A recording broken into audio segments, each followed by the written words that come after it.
Hello, hello, hello.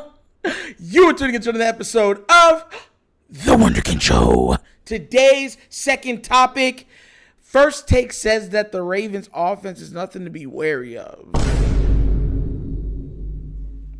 Now look, I'm just going to kind of gloss over the fact that they gave the Bengals an absolute pass. Joe Burrow the pass. Said, oh, we're not worried. I'm not worried about them. You know, that's specifically what Stephen A said. I'm not worried about them. Joe Burrow's the winner. And no matter what happens, I believe in it, Joe. But it was kind of funny to hear a former Raven say that they're not really wary of this offense. And I'm going to let Shannon Sharp and Stephen A give their points. And then we're going to break it down from exactly what they said and what we feel. Because I think, honestly, it's foolishness. But whatever. We're going to play. And we're going to see what they say. Okay? So without further ado, let's get to this video content. Shannon, are you wary of this Ravens' new offense? I'm not wary of it. I understand Lamar said in the offseason he wants to throw for 6,000 yards, all the weapons that they brought in to try to shore up the ability to throw the football, but this still is a running football team. They still run the football better than they throw it. And I understand J.K. Dobbins goes out, but Gus Edwards and Hill, along with Lamar Jackson, they can run the football extremely well. Lamar was really good yesterday. What was his 24, 33, 237, 2 touchdowns, no interceptions, nor was he sacked. But I'm not worried of this offense because, like he said, at the end of the day, the job is to win the ball game. I do not believe they're going to put up these Star Wars numbers like everybody thought when they signed Odell and they brought in Aguilar and they drafted a receiver in the first round to go along with the receiver they took last year in the first round. But I don't think there was ever going to be Star Wars numbers because they're built to run the football. But this does give Lamar options as far as throwing the football. But I'm not wary of it. Go ahead, RC. Hold. I don't want RC. I don't want RC's point because RC was defending them, right? I'm going to Stephen A right after this, right, to hear what he says, okay? Because it's absolute foolishness. Shannon said it. It's about winning. It's about understanding that our bread is buttered in the run game. Well, I hear you, RC. It doesn't mean I don't have any reason to be weary, though. What I mean by that is that certainly with Odell Beckham Jr. being there, you expected him to be a primary target, and now he's got another injury this time for his ankle. We hope that he's going to be okay. Zay Flowers in the spectacular, his 52-yard catch, we were very, very pleased with that. We know they got him. Nelson Aguilar, having a guy that like him to rely upon, he's pretty damn good. Not great, but pretty damn good. Mark Andrews, we know what he brings to the table. He ain't on the level of you and Gronk and Kelsey and others, but Mark Andrews is pretty damn good. We get all of that. But we also got to take into account that the Ravens have been in the playoffs, about twice, or they've got like 2 playoff victories since they won the Super Bowl over a decade ago. We got to take a look at that. We got to take a look at the climate that existed last year when Lamar Jackson was looking for his money and how there was some trepidation as it pertained to the culture that existed and the way guys turned on one another. Remember J.K. Dobbins last year in the playoffs, they lose to Cincinnati. I should have had the ball more, but you called the sneak for Huntley. Fumbles the ball, gets returned 100 yards for a touchdown. Greg Roman. We've seen religiously, we've looked at the Ravens and said, they have enough. Right. Now, yes! Let's go! But they have enough. They're very formidable. They're rough riders. They're experienced. They're exceptionally well coached with experience. Blah, blah, blah, blah, blah. We've talked about them, not to this degree, but in similar fashion in terms of their formidability. And yet they've turned around and disappointed us. So to me, I say there's a reason to be weary because I'm looking at them. They have pieces, but they've always had pieces. Right. And we still found ourselves scratching our heads saying, how come they can't get over the hump? And I think this year, because of the way we're talking about them, particularly with the acquisition of OBJ and Zay Flowers, okay, I think we're looking at them now and we're saying to ourselves, Mr. Harbaugh, it's time. It's time again. I think the thing is... Listen, bro.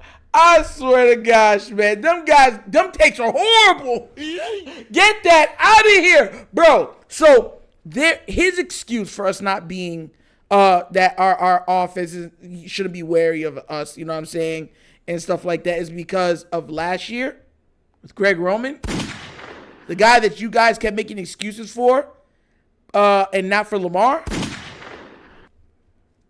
That guy.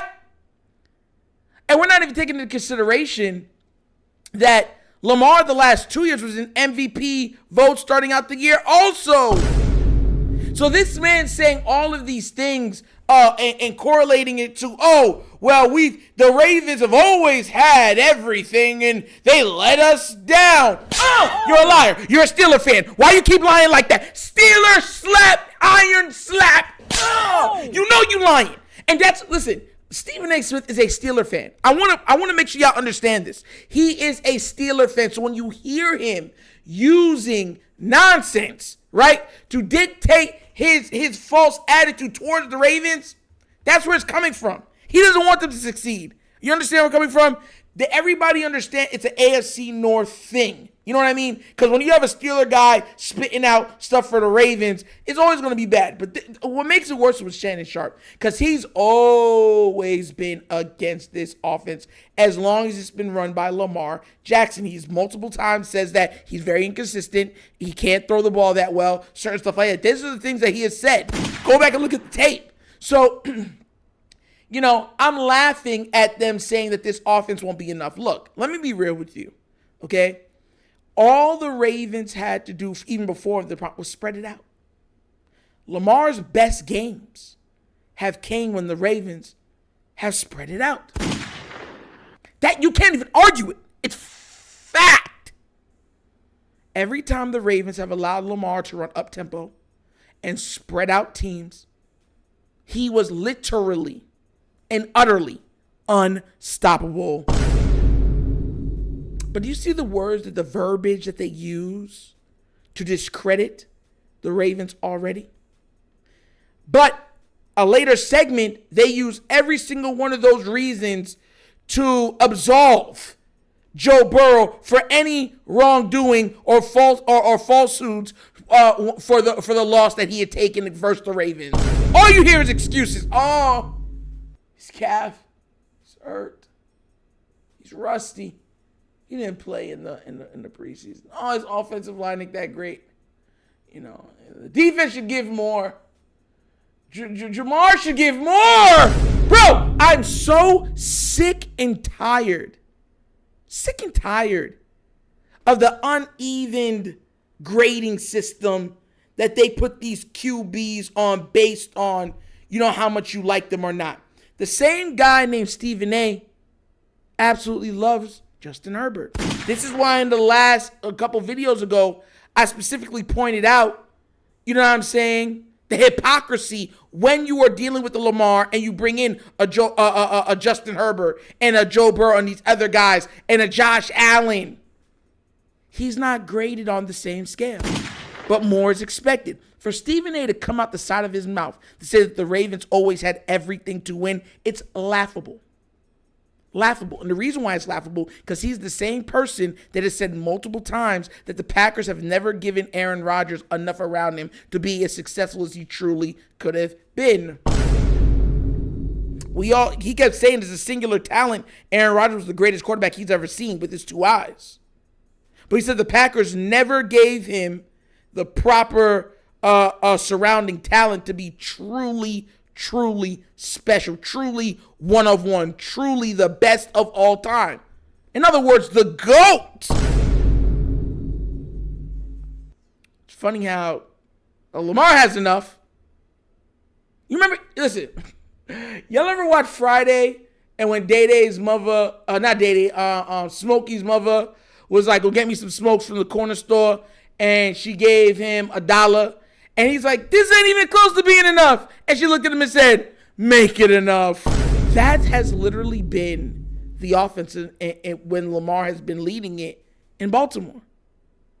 The receivers, multiple seasons, have led the league in dropped pass percentage.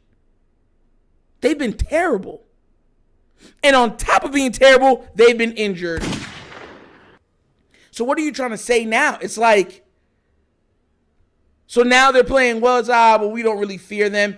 Listen, mark my words and bookmark this video. I promise you, Stephen A. will pivot just like Shannon Sharp, because they're going to say, oh, we never said anything bad. We just said at the moment, well, you know, we really weren't supposed to be scared of the offense. But now that they're playing good, you know, they should win the Super Bowl. There's no reason for them to win the Super Bowl. And if they lose, it's Lamar Jackson's fault. That's going to be the narrative that will be pushed on their platform. And mind you, like I said before, Shannon was a former Raven. he takes slighted shots at them and Lamar simply because he felt slighted by him during a time when he thought that he was Uncle Shay Shay, trying to give advice and holding him to a standard that he once again refused to hold other QBs to. You know, when he was on Undisputed with Skip. Isn't the truth funny? But what do you guys think? Do you think I'm tripping? Do you think that they have a point in their trepidation on this offense, not being scared of it, saying that there's nothing to be really wary of it either? It's not going to be explosive, just a running offense like it used to be with a little more weapons. Let me know now in the comment section, because I love to hear what the fans have to say about their disregard for the Ravens and Ravens offense. Let me know. But that's an episode of The Wunderkind Show. Thank you for watching. And now we get down, we have fun, and we laugh. But everything we talk about rooted in what? Facts and truth.